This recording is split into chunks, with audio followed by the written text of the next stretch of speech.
नमस्कार, आदाब, सत श्री अकाल। मैं सुधा तिवारी आपके साथ और आप देख रहे हैं 10 न्यूज नेटवर्क। ये कहानी है यानी उत्तर प्रदेश के बलिया की। दोस्तों, यहाँ पर रमेश और राहुल नाम का तो दोस्त होते हैं।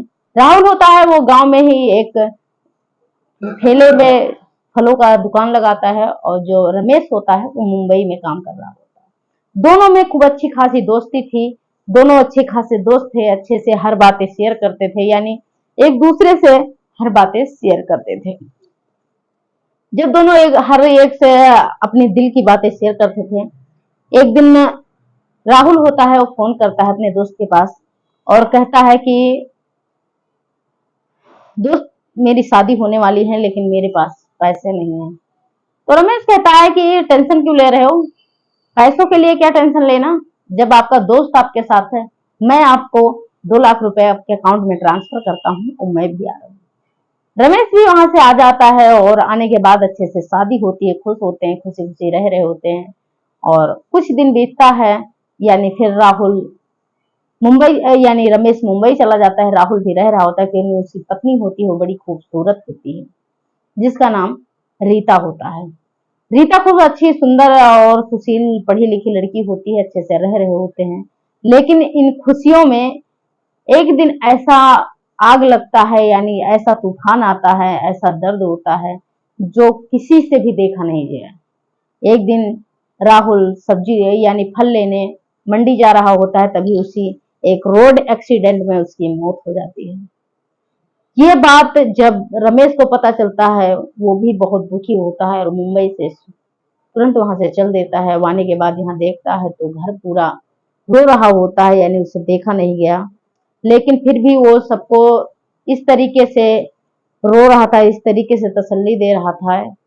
धीरे धीरे 10 दिन बीत जाते हैं, 15 दिन बीत जाते हैं, 1 महीना बीत जाता है, लेकिन उस घर का दुख देखा नहीं जा रहा होता क्योंकि राहुल अकेला था और जो रमेश था वो भी अकेला ही था अपने माँ बाप का। दोनों एक दोस्त थे और दोनों रह रहे थे, अच्छी खासी दोस्ती थी।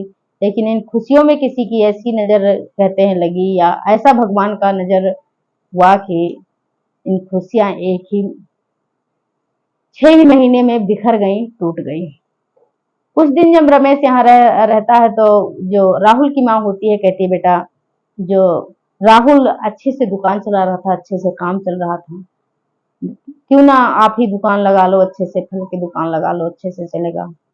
रमेश मान जाता है और फिर फल लेकर आता है और दुकान चालू कर देता है। धीरे धीरे कुछ समय बीतता है तो एक दिन वो जो राहुल की पत्नी, जिसका नाम रीता होता है, अपने मायके जाती है।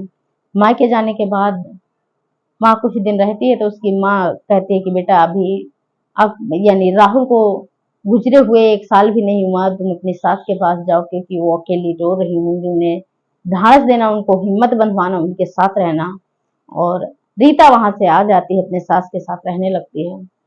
एक दिन रीता रमेश को बुलाती है और कहती है, बेटा, मेरे यानी बहन के यहाँ बेटी की शादी है और मैं तो जा नहीं सकती क्योंकि मेरा मन नहीं है। एक काम करो, तुम रीता को लेकर चले जाओ क्योंकि वहां बुलावा आया है तो जाना भी जरूरी है, मैं तो जा नहीं सकती। वो लेकर रीता को चला जाता है। जब जाते हैं, थोड़े रास्ते में पहुंचते हैं तो वहां पर एक होटल मिलता है। कहते हैं प्यास लगी, लो पानी पी लेते हैं। लेकिन दोनों अलग अलग सा रहते हैं, यानी एक दूसरे से ज्यादा बातचीत नहीं करते, बस काम भर का ही बातचीत करते हैं। होटल में जाते हैं, पानी पीते तो एक तरफ रमेश बैठा होता है, एक तरफ रीता बैठी होती है। तो वहां का जो यानी वर्कर होता है, काम करने वाला होता है, वो कहता है कि क्यों, आज भाभी से लड़ाई हुई है क्या, जो आप दोनों अलग अलग बैठे हो। तो दोनों फिर जो रमेश होता है वो रीता की तरफ देखता है और रीता भी रमेश की तरफ देखती है और चुपचाप वहां से पानी पीते हैं और वहां से चल देते हैं। जब वह मौसी के घर जाते हैं तो बाहर ही जो सब देखती हैं, यानी सब लड़कियां देखती हैं कि भाभी आई हैं, तो वहां एकदम से झोला हाथ में ले लेती हैं और साथ में उन्हें घर लाती हैं, पानी देती हैं। और जो रमेश होता है वो बाहर ही बैठ जाता है। जब रमेश बाहर बैठ जाता है तो कुछ देर बीत जाते हैं तो वहाँ रीता अंदर से फिर बाहर आती है और कहती है पानी वानी नहीं दिया, मैं भूल गई। और लड़कियों से फिर पानी मंगवाती है और पानी देती है, घर बुला लेती है, वहाँ कुर्सी डाल के बैठते हैं। बैठने के बाद शाम हो जाती है, बाहर आ जाता है और सारी लड़कियां तैयार होने लगती हैं क्योंकि बारात आने वाली थी, इसलिए सारी लड़कियां तैयार हो रही थी। लेकिन जो रीता थी वो जो साड़ी पहन कर आई थी वही पहन रखी थी, वो नहीं पहन रही थी। तो रमेश कह रहा था, आया उधर से रमेश और कह रहा है कि सभी तो कपड़े चेंज कर रहे हैं, आप आखिर क्यों नहीं चेंज कर रहे। तो वो कहते हैं कि मुझे मेरा मन नहीं है और मैं कौन सा कपड़े पहनूं, मुझे कुछ पता नहीं चल रहा है, आप ही पसंद करके बताओ कौन सी पहन लूं।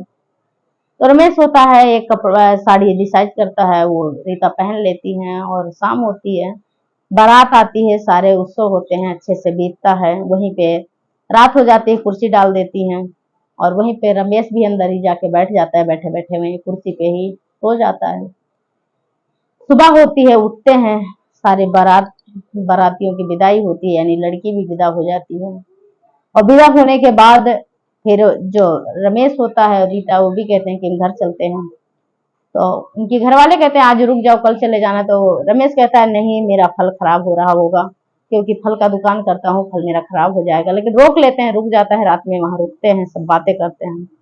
बात करते करते जो उनकी मौसी होती हैं और लड़कियां होती हैं वो कहती हैं कि क्यों ना तुम इतना अच्छा है, इनके राहुल के तुम दोस्त हो, क्यों ना तुम रीता की खुशियां वापस कर दो, यानी रीता को तुम अपना लो, रीता के साथ शादी कर लो, घर बसा लो। राहुल ये बात सुन रमेश ये बात सुनता है और चुप हो जाता है, कुछ बोलता नहीं है। वहां से फिर उसके दूसरे दिन घर आते हैं और घर आने के बाद फिर बैठते हैं तो जो वहाँ उनकी सास होती है, यानी रीता की सास होती है, वो बातें करने लगती है। और बातें करने करते करते वो कहती है कि वहाँ किसी ने कुछ कहा था, यानी कुछ हाल चाल पूछा था या मेरे बारे में कुछ कह रहे थे। तो रीता तो कुछ नहीं कहती है, लेकिन जो रमेश होता है वो कहता है कि यानी वहां पे हम लोग जब गए थे तो जो मौसी थी, मौसी ऐसी ऐसी बातें कर रही थी कि रीता का क्यों ना। तो जो राहुल की माँ होती है वो कहती है बेटा हम भी यही चाहते हैं कि तुम रीता का हाथ थाम लो, क्योंकि जो हमारी बहू है बहुत सुशील है, बहुत अच्छी है, बहुत सुंदर है, ये घर से ना जाए, यानी घर में ही रह जाए। इस बात को रमेश होता है वो भी मान लेता है और जो रमेश के घर वाले होते हैं वो भी यही चाहते थे, इसीलिए उनकी यानी सोची समझी साजिश होती है कि ये दोनों साथ में जाए, 2 दिन साथ में रहें तो शायद इनके अंदर एक अपनापन है, यानी प्यार जगे। तो रमेश भी मान लेता है क्योंकि ये सबकी सोची समझी साजिश थी, वहां भेजने का यानी 2 दिन साथ रहने का एक तरीका था, मान लेते हैं। और ये बात वाकया होती है 2021 की, और 2024 में यानी रमेश और रीता की फिर से शादी होती है और अच्छे से रह रहे होते हैं, अच्छे से फैमिली। तो ये हमारी कहानी आपको कैसी लगी कमेंट में जरूर लिखना, और आप कहाँ से देख रहे हैं ये भी जरूर कमेंट करना। मैं सुधा तिवारी आपके साथ आपसे विदा लेती हूँ, फिर मिलेंगे किसी ऐसी कहानी के साथ अगली वीडियो में। तब तक के लिए धन्यवाद।